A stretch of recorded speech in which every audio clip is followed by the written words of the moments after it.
Koenig, we're going to keep this very limited. I'm going to go through two situations. Situation one, if Ari divorces you, you're likely going to be paying child support, correct?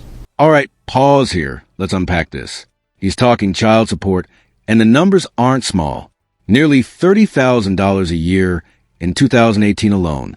For viewers, this is a prime example of how custody and support obligations can hit even high earners hard. What would you do in his shoes? Pay up or fight for less?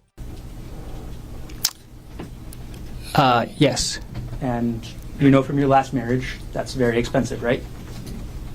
It's not that expensive, but You paid almost $30,000 a year in 2018, correct? it's not a reason why I wouldn't divorce her if we had a good reason for it. That's all I'm saying. If Ariel divorces you, if she divorces you, you're likely the one that's going to be paying child support. That's correct? If we ended up getting a divorce, I would be paying child support, correct? If Ariel ends up divorcing you, you don't get anything from her life insurance, correct?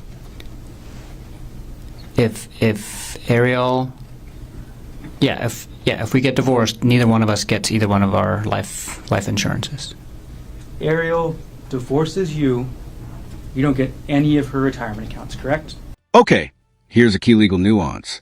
He mentions retirement accounts. Technically, in divorce law, retirement division depends on contributions during the marriage. So even if one spouse's account is bigger, the other might be entitled to a slice. This part often trips people up. Remember, it's all about when and how contributions were made. If we get divorced, well, that's not true. If we get divorced, Ariel might get some of my retirement account because my retirement account is much bigger than hers. The question was, if Ariel divorces you, you do not get her retirement account, correct? This is a question of law. It's not that's overruled. I know that the retirement accounts are going to be. I know that retirement account division is part of. Notice the custody talk. Standard practice is 50-50 when feasible, but it's not automatic. Judges consider the circumstances, the kid's needs, and the parent's ability to co-parent. Audience, think about it. Would you push for 50-50 or take a more flexible approach if things got messy? Divorce, and I know that there's a lot of things that go into that calculation. I know that my retirement account is much bigger than her retirement account, and I'm not sure what portions we'll be able to keep because it's based on when the contributions were made and things like that. You know that you're likely not going to be taking her retirement if she divorces you, correct? Like I said, I don't know what's going to come of all that. It's a complicated. It's much more complicated than the life insurance issue, for example. And you know that if Ari divorces you, a likely outcome would be 50-50 custody, correct? It depends on the circumstances of the divorce. You knew before March 24, 2025 that if Ariel divorced you, 50-50 custody is generally standard, correct? Yes, absolutely, and that's what I would have been advocating for. Boom! Here's the flip side. Death scenario. If Ariel dies, he gets full custody, life insurance, and retirement benefits. It's like contrasting two worlds, divorce versus death. This is emotionally heavy and legally intricate. Life insurance is often used as a safety net for situations exactly like this. Second scenario. If Ari dies, you don't pay any child support, correct?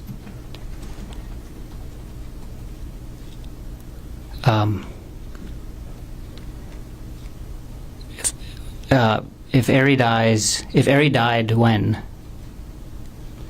If Ariel Koenig dies, you're not going to be paying her any child support, correct? If Ari dies, and yes, I would not be paying a dead person child support. Yes. If Ariel dies, you get the $250,000 life insurance policy she took out, correct? Yes. At your suggestion, correct? Not my suggestion to take out the life insurance policy. It was a joint decision. If Ariel dies, you get $250,000 from her retirement, correct? Yes. as the sole beneficiary, correct? Yes. If Ariel dies, you get full custody of the kids, right? If Ariel dies, I'm the only parent left. Yes. No further questions. Mr. Tucker? If you get convicted of this charge, Correction. she gets full custody. Approach. Approach.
And here's where the drama ramps up. He's asked about fighting for custody, absolutely going to push for 50-50ths. Notice the tension in the courtroom. Custody battles aren't just legal, they're emotional. Audience, what's your gut reaction? Should custody be fought aggressively or handled amicably?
You were asked about custody. Yes. You love your boys? Yes. More than I can describe. Excuse me? More than words can describe. Do you want? Ending on responsibility. He confirms he'd financially support his kids no matter what. This is crucial, beyond legal obligations. This shows character. Supporting children post-divorce is both a legal and moral commitment. Viewers, would you make the same pledge if circumstances were reversed? To fight Ariel for 50-50 custody in the divorce? Absolutely. Okay. You were asked about how if she died, you would have got $250,000. How much money would Ariel have gotten if you died? Over $2 million, including the life insurance and the retirement. Let's talk about that. How much life insurance did you take out on your life for her? $1.5 million. And that was in this January to March time period. Yes. During that time period, you decided to take out $1.5 million of life insurance on your life for her, right? Yes. You had more retirement than her, Yes. and if you died, that would go to her. Yes.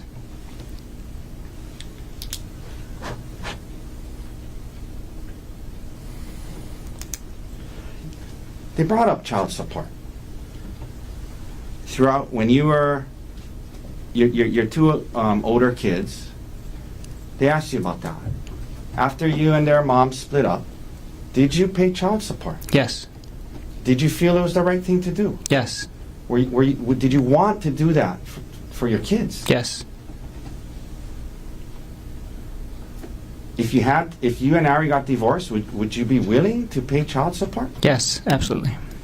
Would you do financially whatever you needed to do to make sure your kids had a good life? Yes.